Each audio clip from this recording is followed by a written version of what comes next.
Le monument en 5e position se trouve à Marseille, en Provence, Alpes-Côte d'Azur. La basilique Notre-Dame de la Garde est vraiment le symbole de la cité phocéenne. Et vous le savez, on la surnomme là-bas affectueusement la Bonne Mère, car avec le regard bienveillant de la Vierge, elle protège la ville et ses habitants. Bonjour Marseille, dans le beau ciel du midi. Et pour comprendre pourquoi la Bonne Mère veille ainsi sur tous, suivons Darel, guide touristique bénévole, jusqu'au sommet de la statue de la Vierge. Bonjour Xavier. Une visite exceptionnelle avec Xavier David, l'architecte qui s'est chargé des travaux de rénovation du lieu.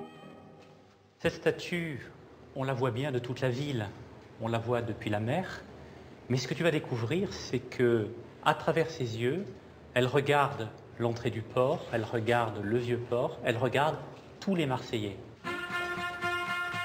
Waouh, c'est dingue, c'est magnifique. Construite au XIXe siècle sur les restes d'un ancien fort militaire érigé par François Ier, Notre-Dame de la Garde veille donc sur la ville autant qu'elle la surveille grâce à son emplacement stratégique. Et personne ne soupçonnera un Marseillais d'exagérer quand il dit que sa Bonne Mère c'est la plus belle. Car si à l'extérieur c'est un édifice roman classique, à l'intérieur on découvre un décor de fresques pour le moins étonnant. Ici, à Notre-Dame de la Garde, il n'y a pas moins de 1200 mètres carrés de panneaux de mosaïque, ça veut dire 12 millions de petites tesselles de toutes les couleurs. Et comble de l'ironie, c'est de Paris qu'est venue cette idée d'aménagement intérieur. Dans ces années-là, il y a eu à Paris, à l'Opéra Garnier, le premier grand chantier de mosaïque vénitienne. Et de ce chantier va partir un engouement dans tout le monde de l'architecture.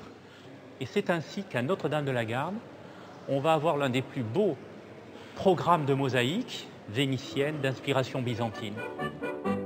Oh, bonne mère, ça c'est le cri. Mais malgré son décor digne d'un opéra, ce monument reste avant tout une église, vénérée par toute une ville, comme nous l'explique le comédien Patrick Bosso. Tous les Marseillais, de toutes les confessions, de tous les âges, quand il y a un événement important qui se passe dans la famille, on dit on monte à Notre-Dame de la Garde, parce qu'il y a un côté comme ça, monter, quoi. J'ai l'impression que c'est un petit peu au pèlerinage des Marseillais, quoi. Et le moyen le plus simple d'obtenir les bonnes grâces de la Vierge, selon le père Jacques Bouchet, c'est de lui écrire un petit mot. Voilà, ça c'est donc cette boîte aux lettres sur laquelle les gens déposent les intentions. Et vous en avez combien à peu près par jour? Disons par semaine, 1100 à 1200. Alors en ce moment, on en a une qui dit « j'aimerais être footballeur professionnel ». Alors ça fait plusieurs fois que je la lis, donc ça doit être un jeune qui porte ça, voilà, qui porte ça en lui. Donc moi à l'époque, ça n'avait pas marché pour mon entretien d'embauche, mais j'avais pas mis de prière. Et pourtant, parole de Marseillais, les miracles et les coups de pouce existent. Il n'y a qu'à voir les nombreux bateaux qui flottent sous les voûtes de l'église.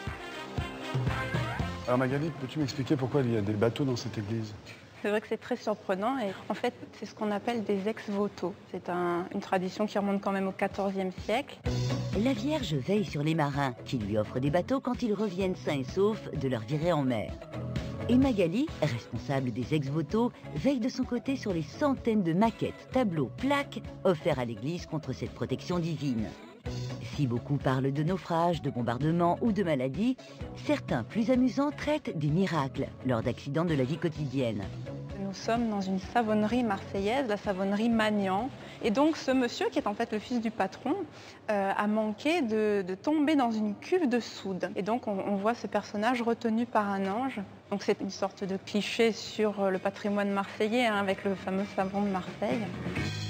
Cliché ou pas, la Bonne Mère mérite en tout cas plus qu'une photo. Elle est mystique aussi, c'est un endroit mystique où on sent des énergies, qu'on soit religieux ou pas.